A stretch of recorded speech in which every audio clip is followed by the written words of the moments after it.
How to speed up mask tracking inside Premiere Pro 2018.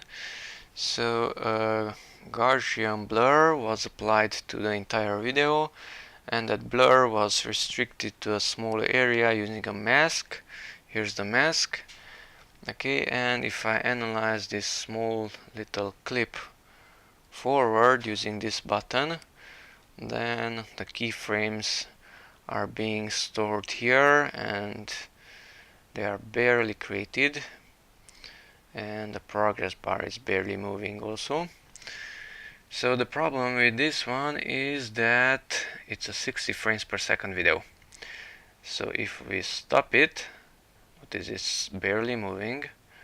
So if we stop it and go to sequence and sequence settings, and instead of the 5994 frames per second, if we use around 6 times less, only 10 frames per second.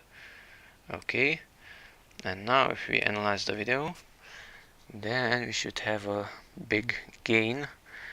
Notice these keyframes are created at a much higher distance.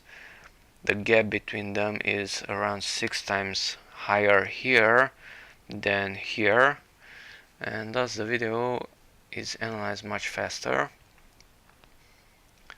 and the progress is advancing much faster.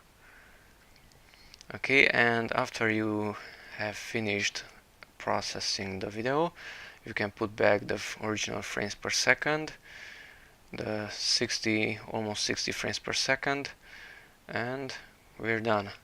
So sequence settings, and here at time base 5994. Okay, and that's it.